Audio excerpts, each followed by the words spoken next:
Hola, soy Héctor Quiroga respondiendo las preguntas que me dejaron en el Facebook Live anterior. Por favor, no olviden dejar su pregunta y también compartir y seguirnos en las redes sociales. Gracias y hasta la próxima.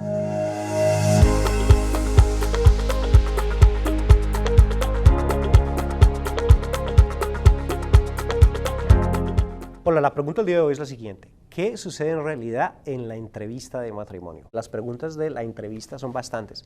Bueno, en realidad simplemente es una entrevista para mirar si el matrimonio es real o no. ¿Qué pasa? Nos van a hacer preguntas de cómo se conocieron, quién besó a quién se le declaró a quién, cómo se desarrolló la relación.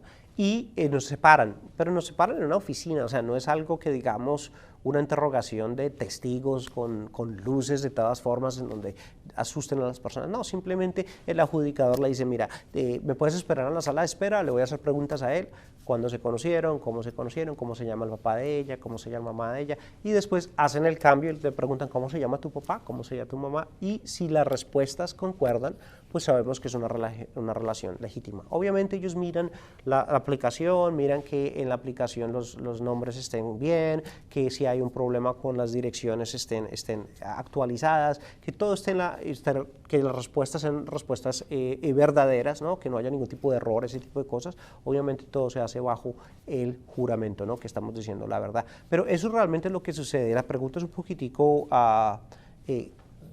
basta en el sentido de que realmente hay mucho que puede pasar, pero en realidad es lo que supuestamente el adjudicador tiene que llegar. Ahora, si hay sospechas de la relación, pues obviamente son mucho más grandes, mucho más largas las entrevistas y ahí pues ya tendríamos que mirar qué es lo que les está dando sospecha a ellos. Pero usualmente es lo que sucede, las entrevistas son simplemente un requerimiento más que tenemos que ir con una buena actitud y simplemente a decir la verdad, y si es así, vamos a pasar sin ningún problema. Me dicen, apliqué en el 2001 por la 245I por petición laboral, pero me negaron la residencia. ¿Es posible que pueda arreglar mi situación por medio de mi hija que es ciudadana? Una pregunta muy bonita y muy profunda. Bueno, aplicó en la 2001 por una petición laboral. Primero que todo, la 245I tenemos que tener una petición, ya sea una petición familiar o una petición laboral. Y a veces la certificación como tal nos ha ayudado. Entonces, puede ser. Ahora, es antes del 2001. No me dices cuándo en el 2001. Recordemos que la fecha es abril 30 del año 2001. Si la petición fue después, pues ahí puede haber un problema, ¿no? Entonces, sí es supremamente... es un poco difícil saber si esa fecha existe o no, pero en teoría sí. Después me dice la pregunta que fue negado, pero no me dice por qué. ¿Por qué lo negaron? ¿Fue un problema de fraude? ¿Fue un problema por las entradas y las salidas? ¿Fue porque no tuvo todo lo que fue la presencia continua? ¿Por qué fue negado el caso? Porque es una de las cosas que podemos mirar. ¿Cuándo fue negado el caso? De pronto se puede meter una apelación y se puede apelar por esto. Y finalmente me dices, puedo aplicar por intermedio de mi hija. Entonces, ¿qué es lo que pasa? Si la 245I existe y tienes una hija que es mayor de 21 años, se puede someter la petición y mi consejo es que se someta inmediatamente y se haga. Sin embargo, que queremos que mirar por qué fue negada antes, porque si tienes un problema de fraude, un problema así un poquito más serio, eso nos puede perjudicar un poco más. Abogado, yo entré con una visa de comprometido, pero no me casé en los 90 días y me separé de esa persona. Ahorita me voy a casar con otro ciudadano. ¿Qué puedo hacer? Bueno, muchas gracias. La persona entra a casarse con un ciudadano y termina esto. Sí puede arreglar por el matrimonio de otro ciudadano, pero va a tener que salir y volver a entrar al país. Es una buena pregunta porque en esta situación no van a considerar ellos que la entrada fue válida, porque nosotros entramos con una representación de que íbamos a casarnos con una persona A y ahorita vamos a resultar a casarnos con la persona B. Entonces el gobierno va a decir, no, usted venía a casarse, tenía 90 días para hacerlo, no lo hizo y ahora se casa con otra persona.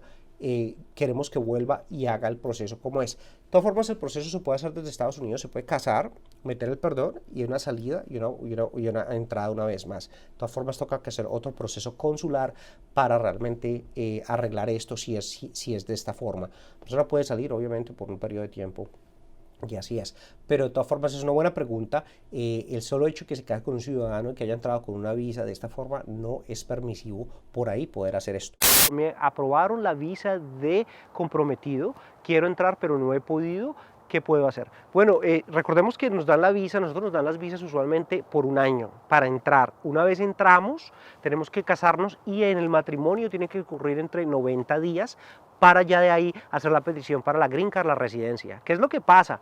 Si no nos dieron, a veces nos pueden dar la visa no por un año, nos la pueden dar por 6 meses, nos la pueden dar por 90 días. Si no la dan por restricción, por cosas, digamos, de salud de los Estados Unidos, por algún problema de seguridad de los Estados Unidos, se puede someter una extensión a la visa inmediatamente por el intermedio del consulado, justificando lo que está pasando. Es importante que documenten el paquete muy bien. Aconsejo que busque un abogado inmediatamente para intentar someter ese documento para ver si podemos extender la visa. Si no, tenemos que volver a empezar desde el principio. Abogado, estoy en el proceso de ajuste de estatus por petición de mi esposa, que es ciudadana americana. ¿Tenemos que ir los dos a la entrevista o debo ir yo solo? ¿Cómo hago si no manejo el inglés? Gracias. Bueno, bonita pregunta, y la pregunta es depende. Discúlpame, es que no me dices. ¿En dónde es la entrevista? Si la entrevista es una entrevista consular, es decir, en un consulado, ¿sí?, debes ir solo tú, el beneficiario, la persona que necesita la visa, la persona que va a necesitar la green card, el beneficiario, la persona a la cual le llega el beneficiario tiene que ir solo. Incluso si ella fuera a ir, no la dejan entrar. Entonces, si es un proceso consular, vas a ir solo y pues estás en el país. Ellos usualmente dominan el idioma de ese país y muy posiblemente son muy bilingües y está así la situación, entonces no me preocupa tanto. Sin embargo, si vas a hacer un proceso que ya sea en Estados Unidos, aquí por intermedio de UCIS, que vas a ir al edificio federal y te van a hacer la entrevista, los dos tienen que ir, supremamente importante, los dos tienen que ir. No te afanes por el intérprete. Tú puedes llevar un intérprete, usualmente ellos tienen pueden usar un número 800 con una persona que puede ayudarles a traducir un poco por el teléfono. Ellos tienen un sistema, a veces hay que llevar un intérprete. Es importante que hables con tu abogado para que te diga exactamente ese proceso en eso, cómo se lleva. ¿Por qué? Porque digamos, hacia Washington nos dejan usar los teléfonos, hacia el área de Nevada tenemos que llevar un intérprete. Entonces depende del área local, qué es lo que ellos quieren, qué es lo que prefieren, pero así es. Entonces, una vez más, si es un proceso consular, tienes que ir solo. Si es un proceso en Estados Unidos con UCIS, tienes que ir con tu pareja, porque ahí es donde quieren mirar si el matrimonio es legítimo, si es en buena fe, ese tipo de cosas. Mi novia está en El Salvador y queremos casarnos. ¿Es mejor casarnos acá en Estados Unidos o en El Salvador? Bueno, gracias por la pregunta. Si la novia está en El Salvador, va a depender un poquitico si tú eres ciudadano o residente de los Estados Unidos. Si tú eres ciudadano, la puedes pedir desde acá como comprometida y se casan acá, y de pronto es un poquitico más rápido porque ella puede venir como comprometida. Entonces, que ella se monte en un avión y llegue a Estados Unidos va a ser más rápido. Si eres residente, entonces tienes que ir hasta allá, casarte y pedirla. Recordemos que un residente no puede pedir a una comprometida. Un residente solamente puede pedir a su esposo o a su esposa, a su cónyuge. Entonces, supremamente es un punto importante. No me dice si eres ciudadano o residente, entonces queremos mirar.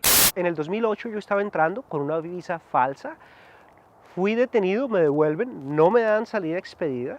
Regreso, estoy casado con una ciudadana, ¿qué puedo hacer? Muchas gracias. Bueno, linda pregunta. Si está casado con un ciudadano, tenemos las primeras bases para poder arreglar la situación en Estados Unidos. La primera pregunta es, ¿podemos someter un perdón? Recordemos que de pronto tiene dos problemas. Lo primero es la entrada con una visa falsa. Eso va a ocupar un perdón de fraude que se puede someter. Lo segundo es la estadía indocumentada. Si lleva más de un año, no nos dice cuándo entra, pero asumimos que entra relativamente los mismos días después del 2008, pues lleva aquí su tiempo, más de 365 días. Por eso va a ocupar otro perdón, que será el perdón ya lo que es de la presencia indocumentada. Entonces, sí se puede. Preliminarmente las bases están ahí. Aconsejo que hagas una consulta lo más rápido posible para saber si te podemos ayudar.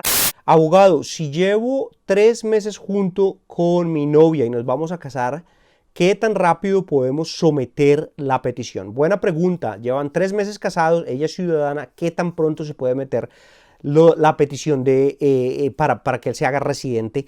La pregunta está basada pues, en que realmente la ley no dice cuándo, es decir, pueden hacerlo inmediatamente o al siguiente día, lo más pronto posible es mi sugerencia. Sin embargo, es importante que que miremos que de todas formas sí hay ciertas cositas que hay que mirar estratégicamente. No sería bueno someterlo inmediatamente porque pues dependiendo de cómo entró al país, si está aquí, si está por fuera, vamos a mirar qué otro tipo de petición se mete, si de pronto es una petición de esposa yéndonos por un lado consular o si lo vamos a hacer aquí adentro de Estados Unidos. Entonces es una buena pregunta. La ley específicamente no dice cuándo se puede hacer inmediatamente, pero hay motivos de estrategia por los cuales un abogado o una abogada te puede decir que lo hagas un poquitico a otros tiempos. Un abogado, es cierto que yo tengo que meter los impuestos con mi esposo para demostrar que estamos casados. Muchas gracias. Bueno, es una buena pregunta. Recordemos que los impuestos juntos son evidencia de un matrimonio, son evidencia de que la familia vive en familia, en que estamos juntos, pues uno mete sus impuestos con su esposa. Sin embargo, desde un punto de vista de impuestos financieros, a veces pues no es buena idea, a veces se pueden someter separados, es una situación que tiene que pasar. Solamente es evidencia y no es requerimiento de que tengan que estar siendo los impuestos sometidos juntos. Eso no es cierto. Ahora, es buena evidencia, pero no es un factor determinante de un sí o un no, de que una relación está bien o no está mal. Gracias, soy el abogado Héctor Quiroga. Por favor, compartan Abogado Quiroga en todas las redes sociales. Muchas gracias y hasta la próxima.